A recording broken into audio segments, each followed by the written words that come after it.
Want to cook monsters in D&D? Now you can. Cooking is such an essential part of our everyday life, so it makes no sense to me why in a world full of fantastical and living things, cooking them to make them into magical meals is not a thing.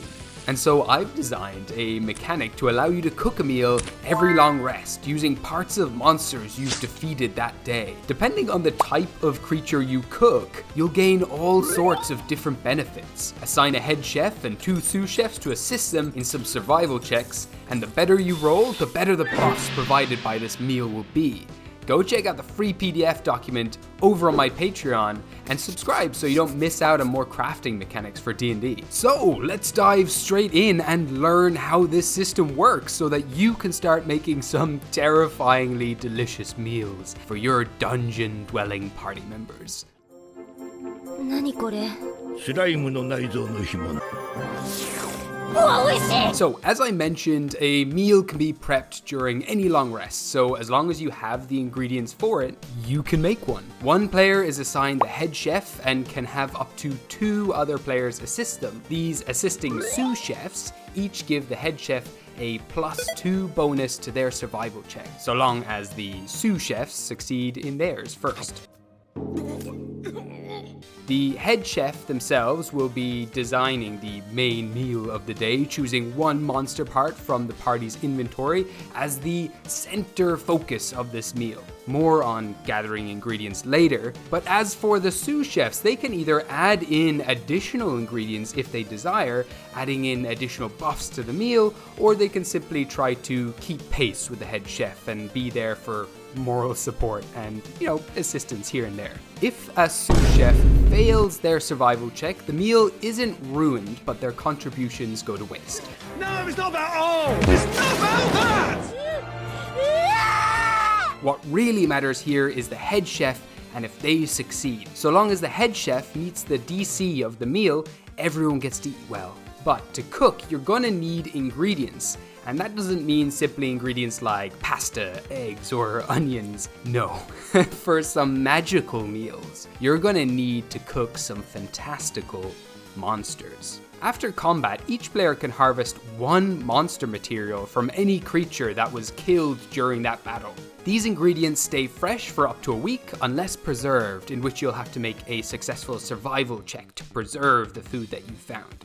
And you're going to want to start collecting lots of these ingredients from different creatures, because each type of creature you harvest the ingredients from will determine exactly what kind of benefits that food will provide. Aberrations will grant you psychic abilities or even may cause you to grow additional limbs.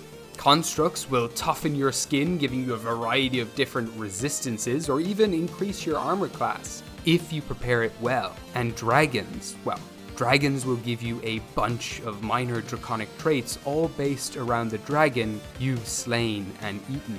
And each monster type will provide a different challenge to each chef. Each card included in the PDF will include a list of survival check DCs, and depending on what you roll, your meal will provide different benefits to the party. And in some cases, you might not always want to roll too high.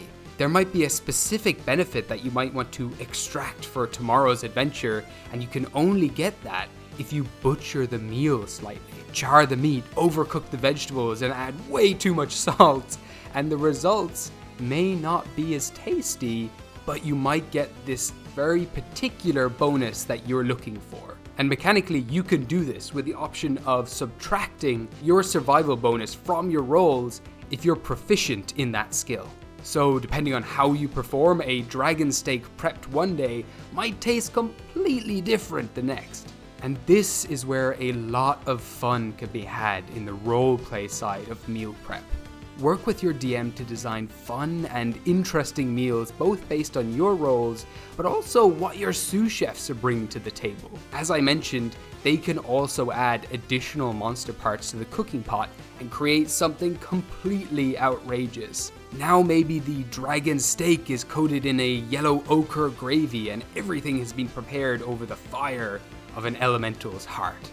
There is so much fun to be had here, and like I said, this PDF is completely free over on my Patreon. Links are in the description.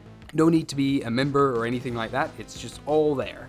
But I will say this is only a sample, an aperitif, if you will. Within this document, I've included all the rules that I've gone through here, but I've only included the most common and basic ingredients that all adventurers would know how to cook typically, which are beasts and plants. And so if you crave more or simply wish to, support me and what I do, consider signing up to my Patreon or purchasing one of my many homebrews from my shop over there. This cookbook is just one small step in a much bigger plan that I have for totally revamping D&D 5th edition, but also maybe one day making my own tabletop RPG inspired by the likes of Ghibli, Zelda, or even a little bit of Adventure Time and Final Fantasy, where crafting, roleplay, and exploration are at the forefront. I'm designing a series of classes skill trees that allow for total freedom and creativity during character creation. And if you want to see more on that, check out this video here and consider subscribing to join me on this amazing adventure as we design a brand new, fantastical world together. And obviously a very special thanks goes to all of my incredible patrons out there. You are helping me reach this amazing dream of making content on YouTube actually a viable option as a full-time career one day. Thank you all so much to everyone who's been supporting me over there. You are truly amazing people. Thank you. And thank you for watching this video. But that's all for me for now. I'll see you next time in whatever video comes out next. Goodbye.